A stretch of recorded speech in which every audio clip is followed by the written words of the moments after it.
Então vamos lá, mais uma questão aqui que envolve aspectos do dia a dia. Questão do Enem de 2018. O sonorizador é um dispositivo físico implantado sobre a superfície de uma rodovia de modo que provoque uma trepidação e ruído quando dá passagem um veículo sobre ele, alertando para a situação atípica à frente, como obras, pedágio ou travessia de pedestres.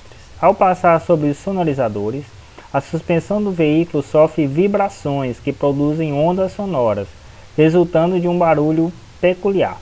Considere um veículo que passe com velocidade constante, igual a 108 km por hora, sobre um sonorizador cujas faixas são separadas por uma distância de 8 centímetros. A frequência da vibração do automóvel percebida pelo condutor durante a passagem nesse sonorizador é mais próxima de... Então aqui a gente tem uma questão que ela envolve aspectos de velocidade, ou seja, de movimento uniforme, porque nós temos uma velocidade constante, e ela vai envolver aspectos, como eu já falei anteriormente, o que o Enem vai lhe cobrar. Ele vai lhe cobrar mecânica, ele vai lhe cobrar eletricidade, ele vai lhe cobrar ondas, ele vai cobrar a termodinâmica e óptica. Então a gente já fez uma questão de mecânica, no caso de dinâmica, fizemos a questão de eletricidade e agora estamos fazendo a questão relacionada à ondulatória, onde a gente tem aqui, ele vai lhe cobrar o conhecimento básico sobre ondas. E nessa daqui ele envolve um dispositivo que é conhecido, é comum do nosso dia a dia, e ele vai juntar aqui para a gente velocidade constante, ou seja, movimento uniforme, ao mesmo tempo ondulatória. Então o que a gente vai precisar para resolver, para abrir essa questão, para destrinchar aqui o que ele cobra de nós. Então vamos lá.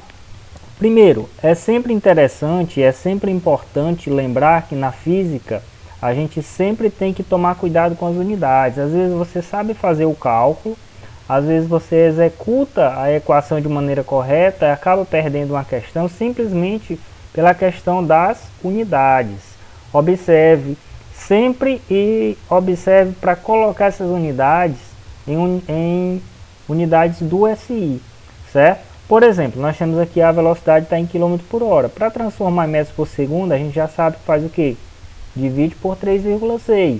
E para transformar de centímetros em metros, a gente só faz o quê? Divide por 100. É sempre importante fazer isso. Geralmente, quase que sempre, essas velocidades elas vão estar em unidades diferentes da do SI e a gente vai precisar fazer a divisão. Aqui faltou um M, mas não tem problema. Então a velocidade de 108 km por hora. Para fazer a transformação por metros por segundo eu faço o quê? Divido por 3,6. Cálculo simples e eu obtenho que 108 km por hora é exatamente igual a 30 metros por segundo. A distância também não tem dificuldade. Dividido 8 por 100 eu vou ter que 8 centímetros, 0,08 metros. Então até aí sem dificuldade. Então considerando que a velocidade do carro ao passar pelo sonorizador é o que? Constante, ou seja, não tem aceleração, movimento uniforme, nós vamos usar a fórmula da velocidade para encontrar o intervalo de tempo. Certo? Que o carro vai demorar ou que ele vai gastar para passar entre essas duas faixas. Qual que é a fórmula da velocidade? A fórmula da velocidade é aquela bem basiquinha que você já conhece. Velocidade é quem? Distância dividido por tempo. Essa relaçãozinha que a gente aprendeu. Quem é a nossa velocidade? A gente já viu aqui que a nossa velocidade foi de quanto? 30 metros por segundo. Então onde tem V eu vou substituir pelo valor que eu encontrei, que foi quanto? 30. A distância, nós vimos que a distância entre as faixas era de quanto? 0,08 metros.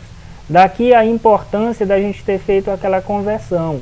Eu tenho que aqui está em metros por segundo, aqui vai estar em metros e o nosso tempo que vai ser encontrado posteriormente ele vai estar em segundo. Eu vou ter uma congruência das minhas unidades. Eu não posso trabalhar aqui com quilômetros por hora e aqui em metros e aqui em segundos. Eu ia ter, ou seja, não ia ter o valor apropriado, o valor correto. Então sempre tome cuidado com as unidades.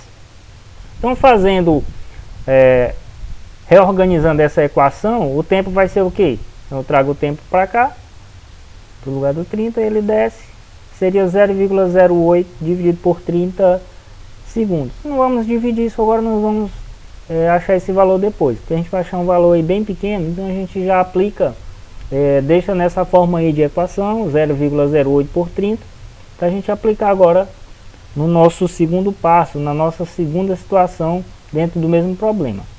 Então o que é? A vibração sonora ela vai será produzida cada vez que o carro passar pela faixa. Logo o período da onda, né, a gente vai já entrar na parte de ondulatória, será igual ao valor que encontramos para o tempo. Temos ainda que a frequência de uma onda é igual ao inverso do período. Dessa maneira, seu valor será como? Então a gente já sabe que a frequência é 1 sobre o período. E o período, que é representado pela letra T, é 1 sobre a frequência. Então um é o inverso do outro, certo? Lembrando aqui, frequência é 1 sobre o período, período substituindo que seria 1 sobre a frequência. Então o período é igual ao tempo aqui, ó, tempo necessário para que haja aí, para que ele passe de uma faixa para outra. Então a frequência vai ser 1 sobre 0,08 dividido por 30. Então nós temos divisão de fração. O que a gente faz? Primeira fração vezes o inverso da segunda. Quem é a primeira? 1 sobre, seria 1 sobre 1. Então a gente vai ter o que? O inverso da segunda, 30 sobre 0,08. Então quando eu vou dividir agora 30 dividido por 0,08, a gente vai encontrar o que? 375 Hz. Hertz é a unidade de frequência, tá certo? É quantas vezes um fenômeno se repete em um segundo. Então qual seria a alternativa lá na nossa questão? Então, letra C de CMT.